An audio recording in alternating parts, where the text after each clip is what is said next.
오늘은 성경의 인물 7번째 시간으로 다니엘을 통해 우리가 그리스도 예수의 좋은 군사로 자리매김을 하기 위해서는 어떠해야 하는지 말씀을 통해 알아보고자 합니다.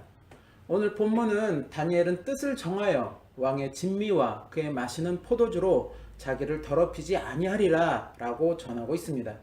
한글 성경에는 뜻을 정하여 라고 기록하고 있는데 외국어 성경에는 마음의 어떤 결정을 내리다 또는 결심하다 라는 단어를 사용하여 기재하고 있다는 것입니다. 즉 다니엘은 스스로 마음의 어떤 결심을 내렸다는 것입니다.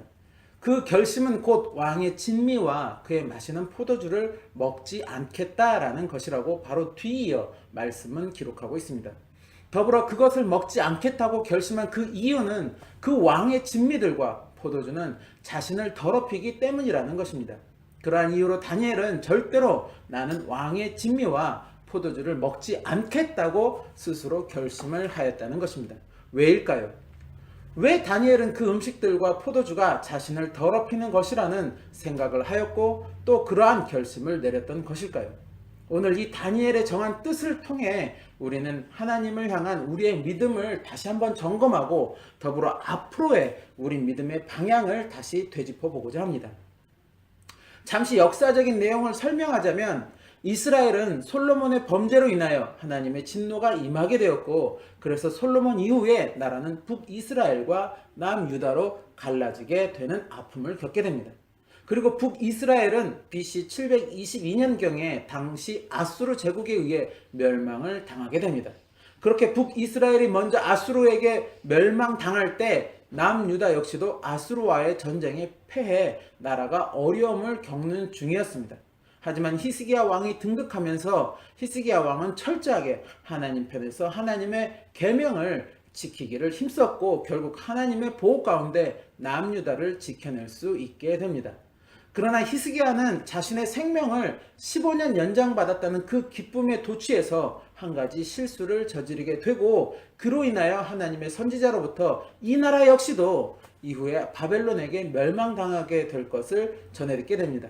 그리고 히스기야가 죽고 그 아들인 므낫세가 왕으로 등극하면서 하나님 앞에 온갖 악행을 범함으로 말미암아 하나님의 진노가 극에 달하게 되었고 결국 아수르에게 침략을 당해 므낫세는 아수르의 포로로 끌려가는 신세가 되면서 므낫세는 자신이 얼마나 하나님께 범죄하게 되었는지를 회개하게 됩니다. 그리고 이후 바벨론이 강성해지면서 당시 제국이었던 아수르를 포함 주변 나라들을 정복하게 되고 드디어 시대는 새로운 바벨론 제국의 시대로 접어들게 됩니다. 그렇게 남유다 역시도 여호와김 왕 3년에 바벨론의 침략을 받게 되고 이후 바벨론의 지배하에 들어가기 시작합니다. 비록 나라는 아직 완전하게 멸망한 것은 아니었으나 자주 통치권을 빼앗긴 속칭 강대국에 굴복하는 속국이 되었다는 것입니다. 마치 우리나라가 이제 침략을 당해 우리나라의 자주권을 일본에게 빼앗겼던 그런 암울했던 시대와 같은 상황을 지금 남유다가 맞이하고 있다는 것입니다. 그리고 그렇게 시간은 흘러 근 15년 뒤인 시드기야 왕을 마지막으로 드디어 남유다도 완전하게 바벨론에게 멸망을 당해서 나라가 없어지는 아픔을 겪게 됩니다. 오늘 본문의 다니엘은 바로 여호와김 왕 시대에 바벨론에게 침략을 당했을 때 그때 전쟁에 패하고 포로로 끌려간 인물들 중에 한 사람이었고 오늘 본문은 바로 그때의 이야기를 담고 있는 것입니다. 당시 바벨론 느부갓네살 왕은 남유다의 왕족들과 귀족들 중에 흠이 없고 아름다우며 모든 재주를 통달하며 지식이 구비하며 학문에 익숙한 소년들을 선발해 포로로 데리고 와서 그들에게 왕이 먹는 음식들과 포도주를 먹이며 바벨론의 언어와 바벨론의 학문들을 가르쳐 그들이 훗날 바벨론의 왕궁에 드나들며 바벨론의 왕을 섬기게 하라고 명하게 되고 이때 다니엘은 자신의 친구들인 하나냐와 미사엘과 아사랴와 함께 포로로 끌려오게 됩니다. 즉 다니엘은 기본적으로는 신체적으로 흠이 없고 즉 사지육신이 멀쩡하였고 게다가 아름다우며 또 용모가 중수하였으며 모든 재주를 통달하고 지식이 구비하며 학문에 익숙한 소년이었다는 것입니다. 게다가 왕족 또는 귀족의 자제였다는 것입니다. 즉 다니엘은 이스라엘 귀족의 가문에서 태어나서 제주와 학문을 익히며 자라나고 있었다는 것입니다. 그런 귀족의 자제가 오늘 본문의 결정을 스스로 하고 그로 인해 그가 하나님의 은혜를 입게 되며 후에 하나님의 은총을 크게 받은 사람이라는 칭호를 얻게 되는 것으로 봐서는 다니엘과 그 친구들의 그 성품은 귀족의 자제였지만 방탕하거나 교만하지 않았고 항상 하나님 앞에 정결하기를 겸손하기를 힘썼다는 것입니다. 예나 지금이나 가진 자들이 스스로 겸손하거나 겸비하기보다는 오히려 권력이나 부를 가졌다는 그 이유로 더 교만하며 더 아나무인인 모습들을 보여주며 마치 그것이 자신들만의 누리는 특권이라고 착각하는 경우들이 허다한데 오늘 본문의 다니엘과 그 친구들은 그렇지 않았다는 것입니다. 그리고 어찌 보면 당시 왕의 진미 또 왕이 내리는 포도주는 가장 최상의 음식이라고 해도 과언이 아닐 것입니다. 그렇게 일개 포로의 신분으로 제국의 왕이 먹는 음식들을 먹는다는 것은 감히 꿈도 꾸지 못하는 그러한 일일 것입니다. 그가 아무리 한 나라의 왕이었다고 하여도 또 귀족이었다고 하여도 나라가 망하고 난 뒤에는 그 신분은 아무 가치가 없게 되는 것입니다. 그가 비록 왕이었고 또 귀족이었다고 하여도 일단 포로의 신세가 되었다는 것은 자신의 신분을 주장할 수도 또 어떠한 대우를 주장할 수도 없게 된다는 것입니다. 그저 자신을 포로로 이끌고 간 그 사람의 처분을 기다려야 하는 상황인 것입니다. 그가 죽이라고 명하면 죽는 신세가 되는 것이고 저 말단의 일꾼으로 가서 오늘부터 일을 하라고 하면 일꾼으로 일을 하는 신세가 되어야 한다는 것입니다. 더더군다나 그들의 자녀는 말할 것도 없는 그런 상황이라는 것입니다. 우리나라 역사에서도 과거 조선시대에 나라의 어떤 반역이나 중죄를 저지른 사람을 처단할 때 죄인은 물러나고 그 집안의 식구들도 모두 일순간 가장 높은 양반의 신분에서 또 가장 미천한 신분으로 그 신분을 전락시켜서 살게 하는 경우들이 있었다는 것입니다. 마치 그와 같은 신세에 처한 다니엘은 그럼에도 불구하고 지금 왕이 내리는 그 최상의 음식들을 거부하고 있다는 것입니다. 바로 그 음식들이 자신을 더럽힐 것이라는 이유에서라는 것입니다. 이것은 어찌 들으면 당시 느부갓네살 왕에게 도전하는 말이 될 수도 있습니다. 왕이 먹는 음식이 더러운 음식이라는 말처럼 들릴 수도 있기 때문입니다. 그의 그 말로 인하여 그 자리에서 죽음을 맞이할 수도 있게 되는 상황인 것입니다. 그러나 오늘 본문 9절은 하나님이 환관장의 마음을 움직여 다니엘에게 은혜와 긍휼을 얻게 하셨다고 말씀하고 있습니다. 즉 하나님이 다니엘의 그런 결단에 그를 보호하여 주셨다는 것입니다. 그리고 다니엘의 이 말은 내가 비록 포로의 신세이지만 바벨론에게 내 뜻을 굽혀 너희들이 주는 음식으로 내 생명을 연장하지 않겠다 라고 자신의 자존심을 지키고자 한 이야기가 아닙니다. 느부갓네살 왕은 비록 이방의 왕이었지만 하나님은 그를 나의 종이라고 이야기하셨습니다. 예레미야서 25장 8절에서 9절 말씀에 보면 그러므로 나 만군의 여호와가 이같이 말하노라 너희가 내 말을 듣지 아니하였은즉 보라 내가 보내어 북방 모든 족속과 내 종 바벨론 왕 느부갓네살을 불러다가 이 땅과 그 거민과 사방 모든 나라를 쳐서 진멸하여 그들로 놀램과 치솟거리가 되게 하며 땅으로 영영한 황무지가 되게 할 것이라. 즉 하나님은 그를 사용하셔서 이스라엘의 죄악을 징벌하셨다는 것입니다. 그러나 그럼에도 불구하고 그는 여전히 이방인이었고 이스라엘의 하나님을 자신의 하나님으로 인정하지도 또 섬기지도 않는 그런 사람이었다는 것입니다. 그러한 그가 제공하는 음식은 비록 그 음식이 그 당시 최상의 음식이었다 할지라도 하나님의 율법에는 어긋나는 음식이 되었다는 것입니다. 하나님은 분명하게 이스라엘 백성들이 먹어야 하는 음식 또 먹지 말아야 하는 음식을 구분하여 주셨습니다. 그리고 먹지 말아야 하는 음식은 부정한 음식이다라고 말씀하여 주셨다는 것입니다. 즉 하나님이 부정하다고 말씀하신 그 음식을 내가 먹는다면 나 역시도 하나님 앞에 부정한 몸이 된다는 것입니다. 결국 그 음식으로 인하여 하나님의 율법에 하나님의 계명에 내가 더럽혀진다는 의미가 된다는 것입니다. 이런 의미로 다니엘은 왕이 내리는 그 음식을 먹지 않겠다고 스스로 마음의 결정을 하였다는 것입니다. 감히 포로의 신분에서 그것도 왕이 내리는 왕의 음식들을 거절하였다는 것은 그 자신의 목숨을 걸고 하나님을 향한 자신의 뜻을 주장한 것이 되는 것입니다. 이러한 그의 결정은 어떻게 보면 우리에게 더 큰 의미를 부여하게 됩니다. 솔직하게 말해서 지금 자신의 나라는 이방인에게 침략당해서 지금 이렇게 강대국의 속국으로 전락하는 신세가 되어버렸고, 또 자신 역시도 이렇게 포로의 신세가 되어버린 이 절망적인 상황 가운데서 자신이 믿고 있는 하나님에 대한 믿음에 대한 어떤 회의도 가질 수도 있는 그런 지금의 상황인 것입니다. 그리고 또 한편으로는 지금 이런 상황 속에서 바벨론 왕이 자신에게 자, 내가 먹는 음식과 내가 먹는 포도주를 너희에게 주고 너희에게 또 학문과 언어도 가르쳐 주겠다라고 제공하는 이런 풍요는 충분히 받아들일 수밖에 없는 그런 유혹이었다는 것입니다. 그러나 다니엘은 그 유혹을 물리치고 하나님을 향한 믿음을 지켰다는 것입니다. 그는 육신의 어떤 평안함보다는, 육신의 어떤 즐거움보다는 하나님을 향한 영적인 순결을 더욱더 중요하게 생각하였다는 것입니다. 그의 이런 마음은 끝까지 변함이 없이 지켜지게 됩니다.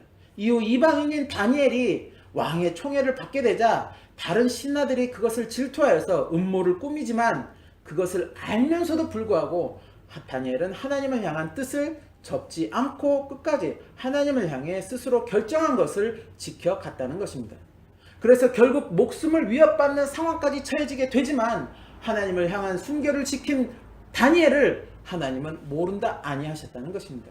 그리고 그는 하나님의 천사에게 너는 크게 은총을 입은 자라는 이야기를 2번이나 듣게 된다는 것입니다. 지금의 우리 그리스도인의 모습은 어떠합니까? 우리는 진정 어디에, 진정 어느 곳에 나의 마음의 뜻을 두고 있고 또 무엇에 나의 결정을 담고 있습니까? 교회를 다니면서 우리는 수많은 말씀들을 듣고 읽고 또 보며 하나님께 감동이 되고 또 그렇게 나는 하나님의 자녀로서의 삶을 선택하게 됩니다. 교회 안에서 말입니다. 그런데 정작 세상에서의 우리의 모습은 어떠합니까? 사회생활을 잘하기 위해서라는, 또 좋은 대인 관계를 유지하기 위해서라는, 또 나보다는 계급이 높은 사람이 명령하니까 우리는 어쩔 수 없다, 또 어쩔 수 없었다 라는 이유를 들어서 하나님을 향한 우리의 순결을, 우리의 결정을, 우리의 뜻을 외면하고 있지는 않은지 우리를 돌아보아야 한다는 것입니다. 또 나에게 어떠한 어려움이 닥치고, 또 나에게 어떠한 고난이 닥치면, 또 나에게 어떤 슬픈 일들이 닥치면 혹시 우리는 하나님이 진정 계시는가 하는 하나님을 향한 우리의 믿음이 흔들리는 모습을 보이고 있지 않은가, 그것 역시도 우리는 스스로 점검해야 한다는 것입니다.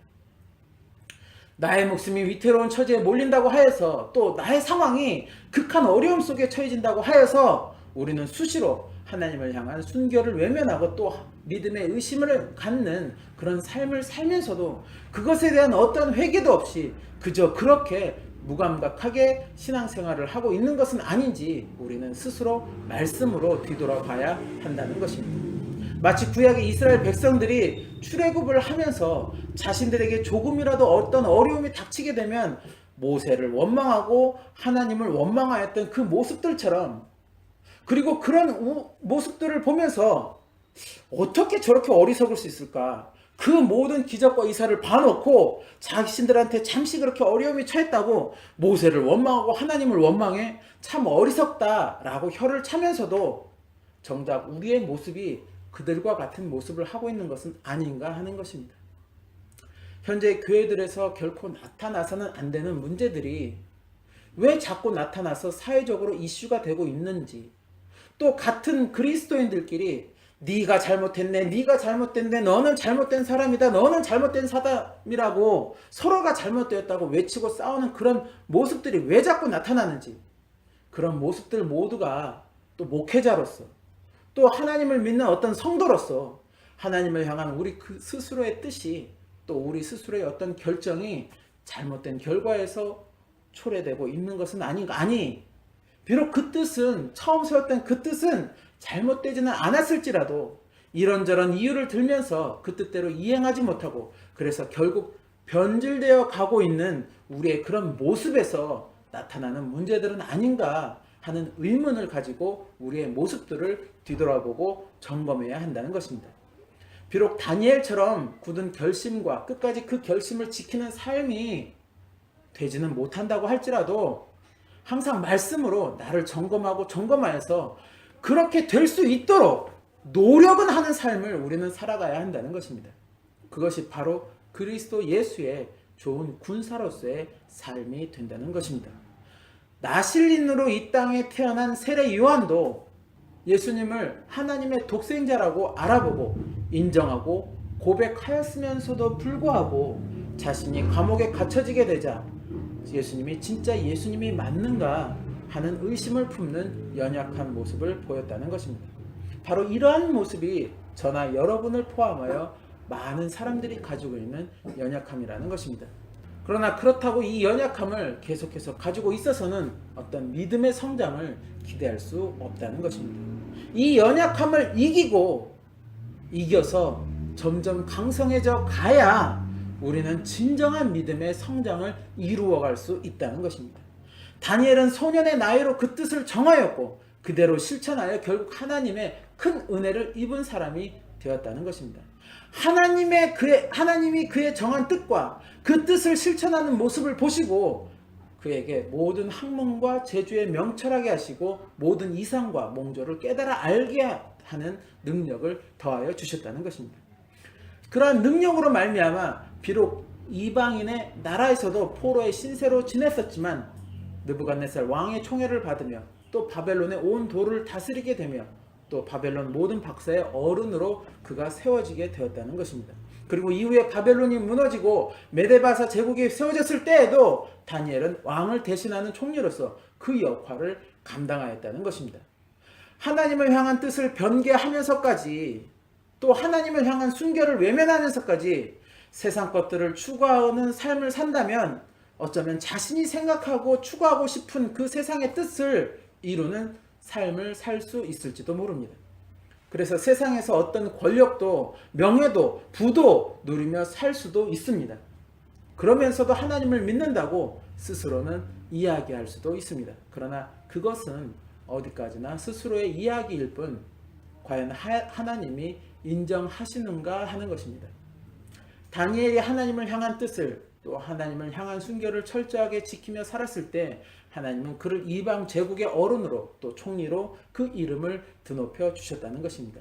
그리고 더불어 그에게 크게 은총을 받은 사람이라는 칭호까지도 더하여 주셨다는 것입니다. 우리는 지금의 이 시대를 예수님이 언제 이 땅에 재림주로 오실지 모르는 마지막 때라고 말들을 하고 있습니다. 예수님은 우리에게 마지막 때에 깨어 있으라고 누차 강조하시며 말씀하셨습니다. 예수님의 수제자 베드로 역시도 근신하고 깨어 있으라고 강조하였습니다. 근신하고 깨어 있는다는 것은 영적인 나의 모습이 지금 어떠한지 항상 나를 돌아보고 나를 말씀에 늘 정결하게 되기를 힘쓰라는 것입니다. 그리할 때 내일이 될지 먼 미래의 일이 될지는 모르지만 언젠가 우리가 하나님 앞에 서게 될 그때에 또 주님을 맞이하게 되는 그때 우리는 온전히 준비된 지혜로운 사람으로서 주님을 맞이하며 하나님 앞에 서게 될 것이라는 것입니다. 다니엘과 같은 뜻을 지금 나는 두고 있는가? 다니엘과 같이 그 뜻을 지키기 위해 지금 나는 최선을 다하고 있는가? 늘 이 물음을 나에게 던지고 말씀으로 나를 점검하며 그렇게 깨어있는 지혜로운 저와 여러분의 삶이 되시기를 예수님의 이름으로 축원합니다.